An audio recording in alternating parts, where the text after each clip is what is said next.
تارک Islamic centre دنیا بھر کے علماء اکرام کی تقریریں اور حمد و نعت سننے کے لیے ہمارا چینل سبسکرائب کریں۔ Proprietor Tariq Mahmood, doctor number 03447771775۔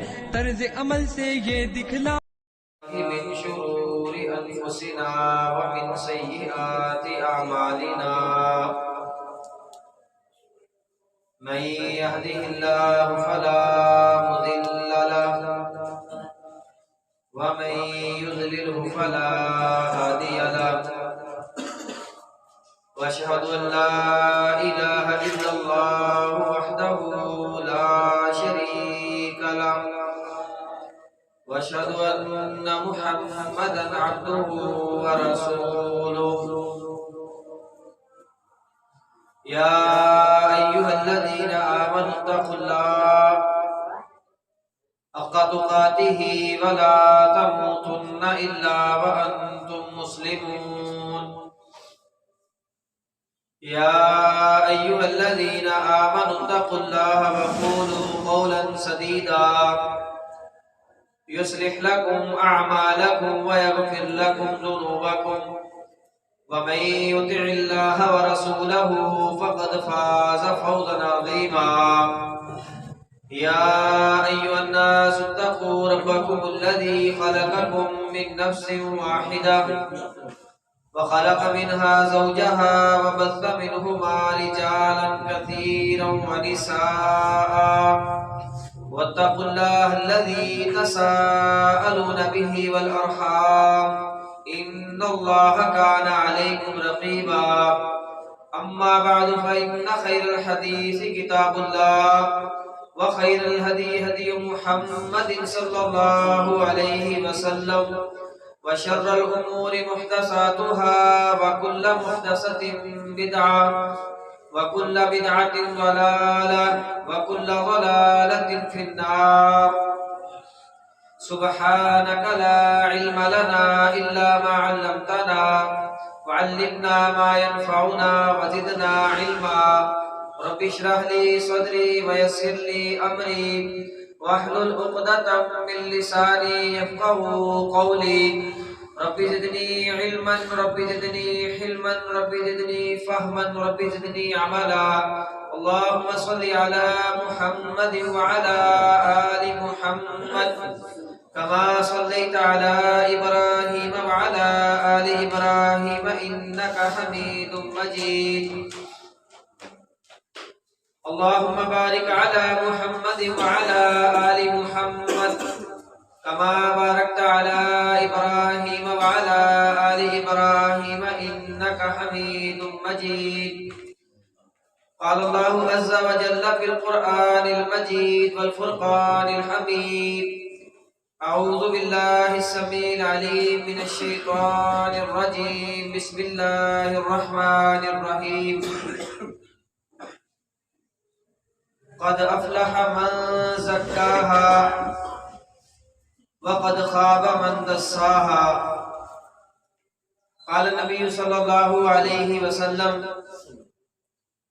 نعمتان مغبون فيهما كثير من الناس الصحة والفراغ۔ ہر قسم کی حمد و ثنا، بڑائی، کبریائی، تعریفات و تسبیحات، تمجیدات، تقدیسات، تکبیرات اللہ وحدہ لا شریک کی ذات کے لیے، جو اکیلا پوری کائنات کا داتا، مشکل کشا، حاجت روا، غریب نواز، غوث اعظم، دستگیر، گنج بخش، رنج بخش، لاجپال، بگڑی بنانے والا، ڈوبی ہوئی بیڑیوں کو پار لگانے والا، کائنات کے باسیوں کی موت و حیات کا مالک، لوگوں کے نفع اور نقصان کا مالک، بیٹی اور بیٹے کی تقسیم کرنے والا، جو دینے پر آئے تو پوری کائنات مل کر کے روک نہیں سکتی، اور اگر میرا اللہ کسی سے کچھ روک لے تو پوری کائنات مل کر کے دے نہیں سکتی۔ درود و سلام میرے اور آپ کے پیر و مرشد، ہمارے رہبر و رہنما، دونوں جہانوں کے لیے رحمت بن کے آنے والے پیارے پیغمبر، امامنا فی الدنیا و امامنا فی الآخرہ